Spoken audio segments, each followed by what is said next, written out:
बच्चों आज हम लोग पढ़ने वाले हैं ग्रेटेस्ट इंटीजर फंक्शन। ठीक है, क्लास 11th और 12th के हिसाब से ये बहुत ज्यादा इंपॉर्टेंट टॉपिक है, जेई में भी पूछा जाता है। तो चलिए स्टार्ट करते हैं ग्रेटेस्ट इंटीजर फंक्शन। तो सबसे पहले हेडिंग डाल दिया जाए,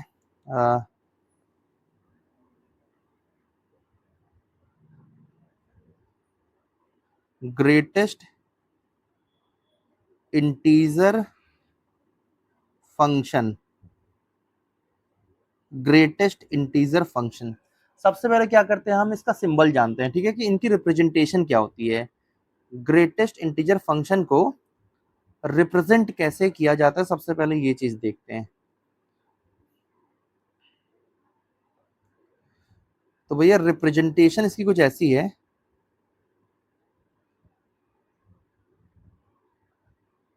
रिप्रेजेंटेशन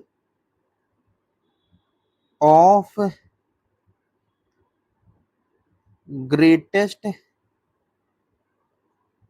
इंटीजर फंक्शन। तो बेटा इसकी जो रिप्रेजेंटेशन है वो ऐसे है कि एफ एक्स बराबर इस तरीके से एक स्क्वायर बॉक्स होता है, और ये अंदर कोई भी x की जगह पर कुछ और भी 2x भी हो सकता है, 3x भी हो सकता है, कुछ भी इसके अंदर हो सकता है। तो ये रिप्रेजेंटेशन है आपके ग्रेटेस्ट इंटीजर फंक्शन की। तो देखो इस फंक्शन को हम लोग बेटा किस तरीके से पढ़ेंगे, सबसे पहले हम इसके बिहेवियर को ऑब्जर्व करेंगे कि इस फंक्शन का बिहेवियर क्या है। तो let us understand, let us understand the behavior of, let us understand the behavior of greatest integer function।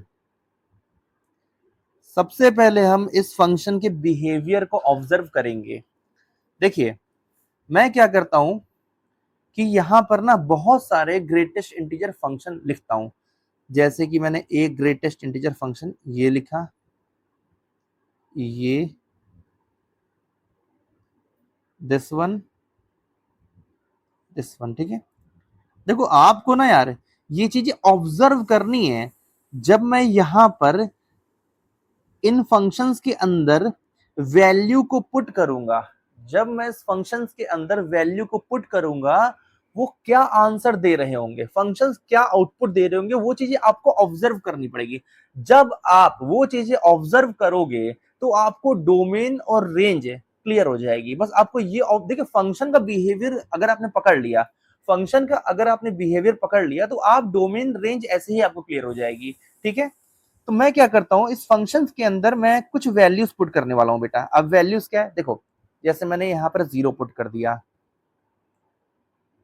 फिर बेटा मैंने यहाँ 1 पुट कर दिया, फिर मैंने यहाँ 1 पुट कर दिया, फिर यहाँ 2 पुट कर दिया, फिर मैंने यहाँ पर ऐसे 100 पुट कर दिया, फिर मैंने यहाँ पर ना 4.8 पुट कर दिया, 2.67 पुट कर दिया, और ये 3.99 पुट कर दिया, ये 4.07 पुट कर दिया। इस तरीके से मैंने बेटा रैंडम वैल्यू पुट कर दी। ठीक है, इस तरीके से मैंने फंक्शन के अंदर रैंडम वैल्यू पुट कर दी। अब समझिएगा, अगर आप ग्रेटेस्ट इंटीजर फंक्शन के अंदर 0 पुट करते हैं, अगर आप ग्रेटेस्ट इंटीजर फंक्शन के अंदर 0 पुट करते हैं, तो ग्रेटेस्ट इंटीजर आपको ना वापस 0 दे देगा, आपको बेटा वापस 0 ही दे देगा। ठीक है, ये कलर बढ़िया नहीं लग रहा है, कलर थोड़ा चेंज किया जाए। कलर कौन सा ले लें यार, चलो ये लेते हैं। ठीक है, तो इसका मतलब ये है कि अगर ग्रेटेस्ट इंटीजर के अंदर आप 0 रखते हैं, तो आपको वापस आउटपुट क्या मिलेगा, 0 मिल जाएगा। अगर आपने ग्रेटेस्ट इंटीजर के अंदर 1 रखा तो बेटा आपको 1 आउटपुट मिलेगा। आपने 2 रखा तो आपको 2 आउटपुट मिलेगा। आपने 100 रखा तो आपको 100 आउटपुट मिलेगा। ठीक है, अब थोड़ा ध्यान देना है। इस साइड में मैंने क्या किया है कि जो ग्रेटेस्ट इंटीजर फंक्शन है, मैंने उसके अंदर ना डेसिमल वाली वैल्यूज डाल दी हैं। मैंने कैसी वैल्यू डाल दी है बेटा, डेसिमल वाली वैल्यूज डाल दी हैं। तो यहां पर आपको क्या करना है, आपको एक नंबर लाइन बनाना है। इस चीज को समझने के लिए आपको बेटा एक नंबर लाइन बनानी पड़ेगी। तो एक काम करते हैं, नंबर लाइन बनाते हैं।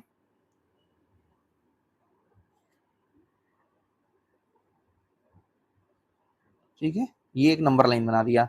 अब इसमें क्या करते हैं, ऐसे वैल्यू प्लॉट कर देते हैं, ये 0 बेटा, ये 1, ये 2, ये 3, ये 4, ये 5, ये 6, इधर साइड चले जाएंगे तो -1, इधर साइड चले जाएंगे -2, ये -3, ये -4, ये -5, ये -6 है। और भी वैल्यूज बन सकती है, बट अभी ना अपने को समझना है तो इतने से काम चल जाएगा। ठीक है, अभी अपने को समझना है तो बेटा इतने से काम चल जाएगा। अब क्या करते हैं, अब देखो यहाँ पर बेटा हमसे वैल्यू क्या पूछी है, यहाँ पर हमसे पूछा है कि ग्रेटेस्ट इंटीजर ऑफ 4.8, 4.8 का ग्रेटेस्ट इंटीजर क्या होगा। ठीक है, हमसे यहाँ पर क्या पूछा है, 4.8 का ग्रेटेस्ट इंटीजर क्या होगा। बेटा आपको नंबर लाइन पे जाना है और नंबर लाइन पे ढूंढना है कि कहां पर 4.8 पड़ेगा। तो देखो मैं नंबर लाइन पे गया, मैंने ऐसे ढूंढा तो मुझे लगा कि यार यहाँ कहीं पर, या अप्रोक्स ले रहा हूं, यहाँ कहीं पर 4.8 पड़ेगा, यहाँ कहीं पर 4.8 पड़ेगा। अब मेरा सवाल आपसे है बेटा कि मुझे आप बताओ 4.8 के 4.8 के लेफ्ट हैंड साइड पे पहला इंटीजर क्या पढ़ने वाला है। 4.8 के लेफ्ट हैंड साइड पे पहला इंटीजर क्या पढ़ने वाला है। तो आप कहोगे 4.8 के लेफ्ट हैंड साइड चलना है ना, ठीक है चलते हैं। तो जब आप 4.8 के लेफ्ट हैंड साइड पे चले तो आपने पाया कि पहला इंटीजर क्या मिला, 4, पहला इंटीजर क्या मिला, 4। तो बेटा इसकी जो ग्रेटेस्ट इंटीजर की वैल्यू होगी, मतलब ये मेरा कहने का है कि बेटा 4.8 का ग्रेटेस्ट इंटीजर फंक्शन 4 होगा, क्योंकि जब आप 4.8 के लेफ्ट हैंड साइड पे जाएंगे तो पहला इंटीजर क्या पड़ेगा, 4 पड़ेगा। चलिए इसी तरीके से बेटा 2.67 को देखते हैं। 2.67 कहां पर पड़ रहा होगा, 2 और 3 के बीच में। 2.67 कहां पड़ रहा होगा बेटा, 2 और 3 के बीच में पड़ रहा होगा, तो यहां कहीं मान लेते हैं कि 2.67 पड़ेगा, यहां कहीं पर मान लेते हैं कि 2.67 बेटा पड़ेगा। ठीक है, अच्छा 2.67 के लेफ्ट हैंड साइड पे, 2.67 के लेफ्ट हैंड साइड पे पहला इंटीजर, पहला इंटीजर क्या है भैया, 2.67 के लेफ्ट हैंड साइड पे पहला इंटीजर 2 पड़ेगा। तो हमसे अगर कोई पूछ ले कि ग्रेटेस्ट इंटीजर फंक्शन ऑफ 2.67 क्या होगा, तो मैं बोलूंगा 2 होगा। अब आ जाते 3.99 पे। 3.99 कहां पड़ेगा बेटा, 4 के बहुत ज्यादा करीब, 4 के बहुत ज्यादा करीब पड़ेगा, 4 के बहुत ज्यादा करीब पड़ेगा 3.99, 3.99 4 के बहुत ज्यादा करीब पड़ेगा बेटा। तो जरा बताना कि 3.99 के लेफ्ट हैंड साइड पे पहला इंटीजर क्या पड़ने वाला है। आप कहोगे कि अगर 3.99 के मैं लेफ्ट हैंड पे दौड़ के जाऊंगा, 3.99 के लेफ्ट हैंड साइड पे अगर मैं दौड़ के जाऊंगा तो मुझे पहला इंटीजर 3 मिल जाएगा। तो बेटा इसका ग्रेटेस्ट इंटीजर 3 है। इसका ग्रेटेस्ट इंटीजर क्या है, इसका ग्रेटेस्ट इंटीजर बेटा 3 है। मुझे लग रहा है यहां तक बात सबको क्लियर हो रही होगी। अच्छा अब क्या पूछा है, 4.07, 4.07 पूछा है। तो बेटा 4.07 यहाँ कहीं पर होगा यार, मतलब 4 के करीब होगा। अब 4 के करीब है, 4.07 किसके करीब है, 4 के करीब है। तो 4.07 के लेफ्ट हैंड साइड पे जाओ और पहला इंटीजर ढूंढ के लाओ। तो जब 4.07 के लेफ्ट हैंड साइड पे जाओगे तो पहला इंटीजर क्या मिलेगा, 4 मिलेगा। तो हम कह सकते हैं यार कि ग्रेटेस्ट इंटीजर फंक्शन ऑफ 4.07 क्या होगा, 4 हो जाएगा। तो ये तो डेसिमल की बात हो गई। ठीक है, अब क्या करते हैं बेटा, थोड़े से और फंक्शंस लेते हैं। जैसे मान लो मैंने ये एक ग्रेटेस्ट इंटीजर ले लिया, मैंने ये एक ग्रेटेस्ट इंटीजर ले लिया,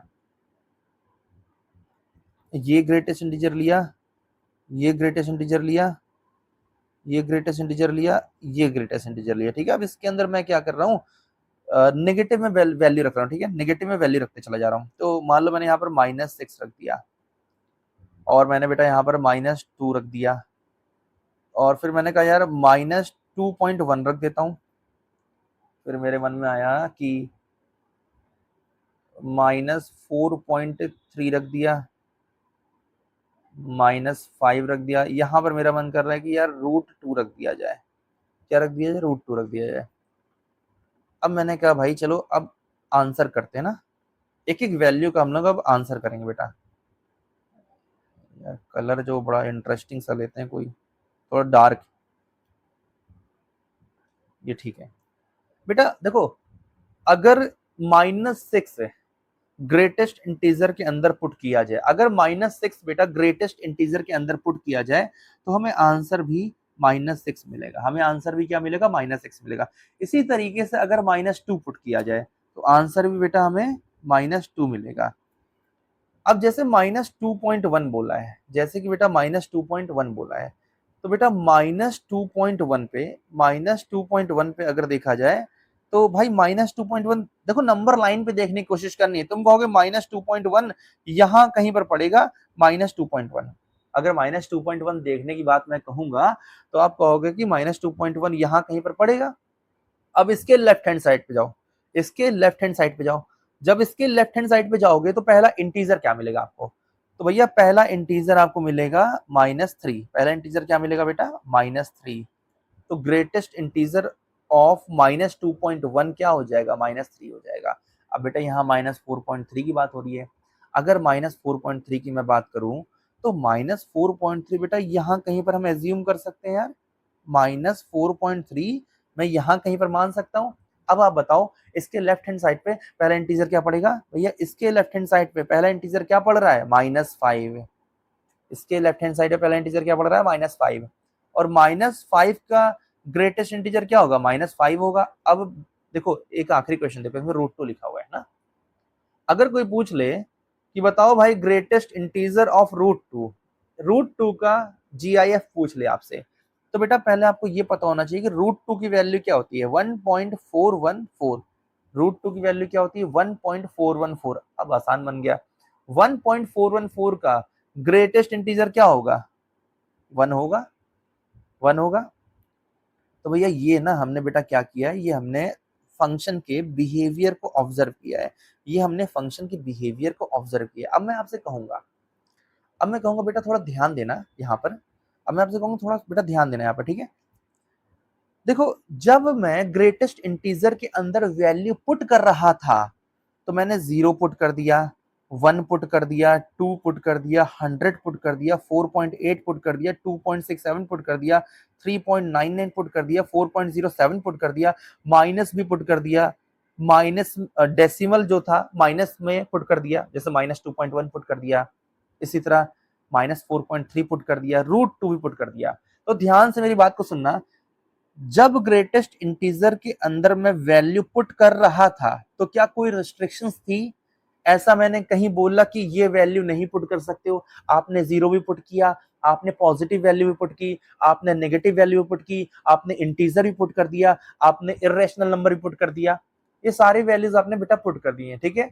तो इसका मतलब अगर मैं आपसे इसका डोमेन पूछ लूं कि बेटा इसका डोमेन क्या होगा, तो आप क्या कहोगे, देखो सर मैंने ना ये पूरा फंक्शन ऑब्जर्व कर लिया है, ये मैंने पूरा फंक्शन ऑब्जर्व कर लिया, तो अब मैं ऑब्जर्वेशन के बाद बोल सकता हूं कि इसका डोमेन रियल नंबर होगा। इसका डोमेन क्या होगा, रियल नंबर होगा, क्योंकि मैं इस फंक्शन के अंदर कोई भी वैल्यू पुट कर पा रहा हूं, क्योंकि इस फंक्शन के अंदर मैं कोई भी वैल्यू पुट कर पा रहा हूं, तो इसका डोमेन क्या हो जाएगा, रियल नंबर हो जाएगा।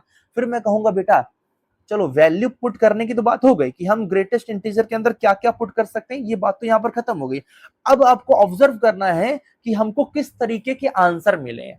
अब ध्यान से आप आंसर देखिए, जब आपने 1 पुट किया तो आपको बेटा 1 मिला, देखिए जब आपने 1 पुट किया तो आपको 1 मिला, जब आपने 2 पुट किया आपको 2 मिला, जब आपने 100 पुट किया तो आपको 100 मिल गया, जब आपने डेसिमल में वैल्यू पुट की मतलब 4.8 पुट किया तब भी 4 ही मिल रहा है, जब आपने बेटा डेसिमल में मतलब 2.67 पुट किया तब आपको 2 मिल रहा है, जब आपने 3.99 पुट किया तो आपको 3 मिल रहा है। अगर आप देखिए ऑब्जर्व करेंगे तो आप पाएंगे कि जो आउटपुट आया है वैल्यू पुट करने के बाद जो आउटपुट आया है वो इंटीजर आया है। वो क्या आया है बेटा, इंटीजर आया है।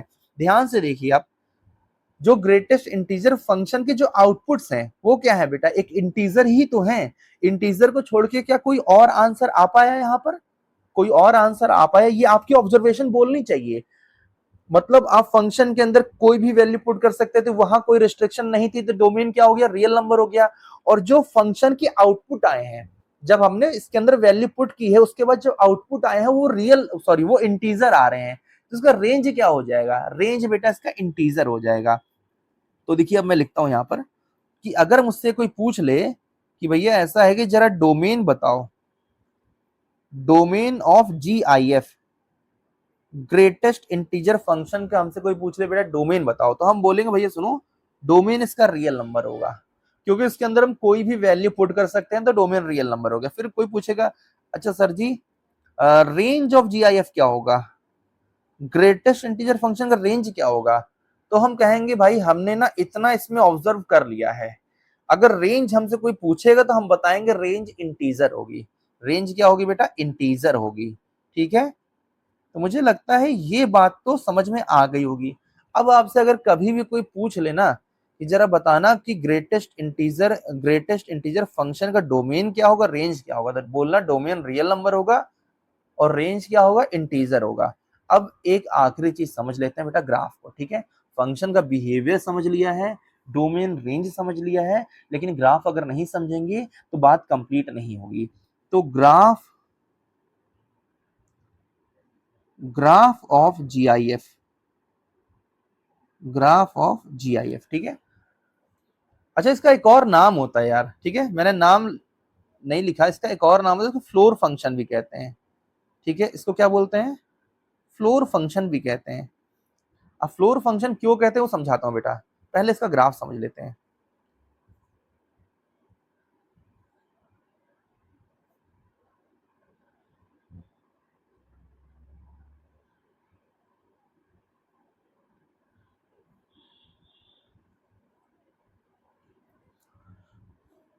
ठीक है, अब क्या करते हैं बेटा ना, प्लॉट कर लेते हैं जल्दी से, प्लॉटिंग इसमें कर लेते हैं। 0 1 2 3 4 5 6, इसी तरह भैया ये भी तुम्हारा 1 2 3 4 5 6, ये -1, ये -2, ये -3, ये -4, ये -5, ये -6 है। इधर -1 -2 -3 -4 -5। ठीक है, अब देखो ये लग रहा होगा ना आपको कि फंक्शन थोड़ा सा लंबा मैं बता रहा हूँ, मैं एक्सप्लेन करना चाहता हूँ चीजों को, मतलब आपको ना चीजें फील होनी चाहिए। ठीक है, चीजें फील हो तब पढ़ो। तो बेटा अब इसका ग्राफ बनाना है, तो मैं आपको कुछ चीजें समझाता हूँ, ग्राफ बनाने के लिए कुछ चीजें समझाता हूँ। ठीक है, जैसे कि अगर मुझे ग्रेटेस्ट इंटीजर फंक्शन को ना ग्राफ बनाने के लिए अगर मुझे आपको एक्सप्लेन करना हो तो मैं कैसे करूंगा, मैं आपसे ये कहूंगा कि देखिए ग्रेटेस्ट इंटीजर फंक्शन को थोड़ा समझिए। ग्रेटेस्ट इंटीजर फंक्शन ये कहता है कि अगर x की वैल्यू 0 होगी, अरे एक सेकंड रुकना यार, अगर x की वैल्यू 0 होगी, 0 होगी या फिर 0 से बड़ी होगी, अगर x की वैल्यू 0 होगी या फिर 0 से बड़ी होगी या 1 से छोटी हो लेकिन 1 इंक्लूड ना हो, तो हमेशा आंसर बेटा 0 आएगा, हमेशा आंसर क्या आएगा, 0 आएगा। इसी तरीके से अगर x की वैल्यू बेटा मान लो 1 हो या फिर 1 से बड़ी हो लेकिन 2 से छोटी हो, लेकिन 2 से क्या हो, छोटी, 2 से छोटी वैल्यू, मतलब x की वैल्यू 1 हो, 1 हो सकती है इंक्लूडेड है, या फिर 1 से बड़ी हो, या फिर 2 से छोटी हो, मतलब 1.99 भी काउंट करेंगे, तो आंसर हमेशा हमारा 1 आएगा। इसी तरीके से बेटा अगर x की वैल्यू 2 या फिर 2 से बड़ी हो लेकिन 3 से छोटी हो, तो आंसर हमेशा 2 आएगा, आंसर हमेशा क्या आएगा, 2 आएगा। इसी तरह x की वैल्यू 3 हो या फिर 3 से बड़ी हो लेकिन 4 से छोटी हो, तो आंसर बेटा 3 आएगा। इसी तरीके से तुम चीजों को ऑब्जर्व कर सकते हो ना। अब इसको दिमाग में रख के ना ग्राफ बनाएंगे, इसको दिमाग में रख के इसको ग्राफ बनाएंगे। क्या बोल रहे हैं, x की वैल्यू 0 होगी तो आंसर 0 मिलेगा, और 0 से बड़ी वैल्यू लेकिन 1 से छोटी, 1 से छोटी बोले तो 0.99 भी, आंसर आपको क्या मिलेगा, यहां पर 0 ही आंसर मिलेगा। तो देखो समझाता हूं ग्राफ में, बेटा ग्राफ में ये कह रहा है कि अगर x की वैल्यू 0 हुई तो आंसर 0 मिलेगा, अगर x की वैल्यू 0 हुई तो आंसर क्या मिलेगा बेटा, आंसर 0 मिलेगा, अगर x की वैल्यू 0 हुई तो आंसर 0 ही मिलेगा। और अगर 0 से बड़ी वैल्यू हुई, अगर x की वैल्यू 0 से बड़ी है बेटा, 0 से बड़ी मतलब ये, अगर x की वैल्यू 0 से बड़ी है देखो तब भी 0 ही आंसर मिलेगा, तब भी आंसर क्या मिलेगा, 0 ही मिलेगा। इसीलिए देखो मैं ना x एक्सिस पे ही पॉइंट रख रहा हूं, ऊपर नहीं ले जा रहा हूं, y एक्सिस पे नहीं ले जा रहा हूं, क्योंकि जब x की वैल्यू मैंने 0 से बढ़ाई है तब भी 0 ही मिल रहा है, तब भी क्या मिल रहा है, 0 ही मिल रहा है। लेकिन जैसे 1 पे पहुंचोगे, जैसे 1 पे पहुंचोगे, जैसे देखो यहां पर 1, जैसे 1 पे पहुंचोगे तुम, आंसर तुम्हें क्या मिलेगा, 1 मिलना चालू हो जाएगा। तो जैसे 1 पे तुम पहुंचोगे, आंसर क्या मिला, आंसर 1 मिलना स्टार्ट हो गया। आंसर क्या मिलना स्टार्ट हो गया, आंसर 1 मिलना स्टार्ट हो गया। अब क्या है कि जैसे 1 से बड़ी वैल्यू रखोगे, जैसे 1 से बड़ी वैल्यू क्या हो जाएगी, 1.1, 1 से बड़ी वैल्यू पे भी बेटा आंसर 1 ही मिलेगा। तो देखो आंसर 1 ही मिल रहा है, 1 से बड़ी वैल्यू पे भी आंसर 1 ही मिल रहा है। अब 1 से बड़ी बहुत सारी वैल्यूज हो जाएंगी, ठीक है, सारी वैल्यूज पे ही आंसर क्या मिलेगा, 1 मिलेगा। आंसर क्या मिलेगा, 1 मिलेगा। फिर जैसे बेटा 2 पहुंचोगे, जैसे ही 2 पे पहुंचोगे, जैसे ही तुम 2 पे पहुंचोगे, आंसर क्या मिलने लगेगा, 2 मिलने लगेगा। जैसे ही तुम 2 पे पहुंचोगे, आंसर क्या मिलने लगेगा बेटा, 2 मिलने लगेगा, ठीक है। आंसर क्या मिलने लगेगा, 2 मिलने लगेगा। अब 2 से बड़ी वैल्यू पे जाओ, 2 से बड़ी वैल्यू पे ना 2 ही मिल रहा होगा, 2 से बड़ी वैल्यू पे बेटा 2 ही मिल रहा होगा, ठीक है।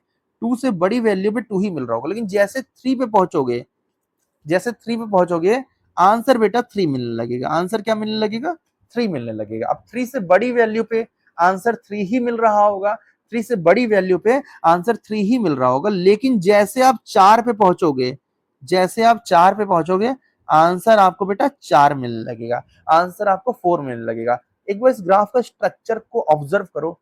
एक फ्लोर, एक सीढ़ी टाइप का स्ट्रक्चर है ना, एक सीढ़ी टाइप का, फ्लोर टाइप का स्ट्रक्चर बन रहा है, तो इसलिए उसको फ्लोर फंक्शन भी कहते हैं, ठीक है। अभी नीचे मैं ऐसे ही बना दे रहा हूँ, ठीक है। -1 पे हटाओ, यहाँ -1 पे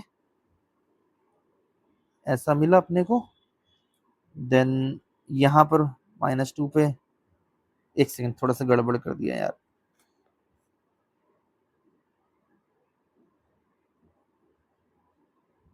ठीक है। -1 पे, देन इधर चला जाएगा तो इधर, अरे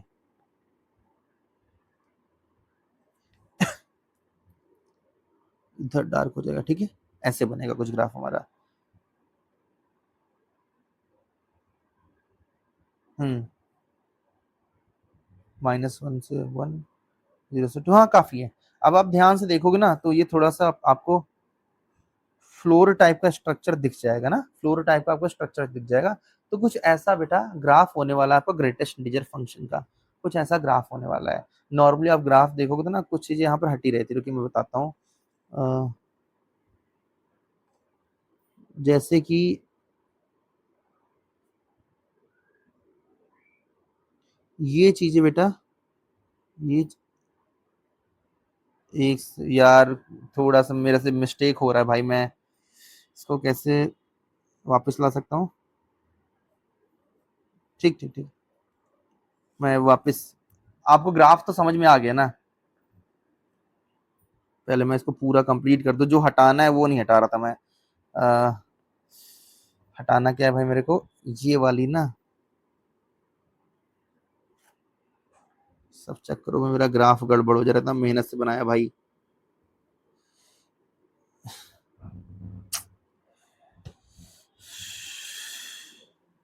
पता नहीं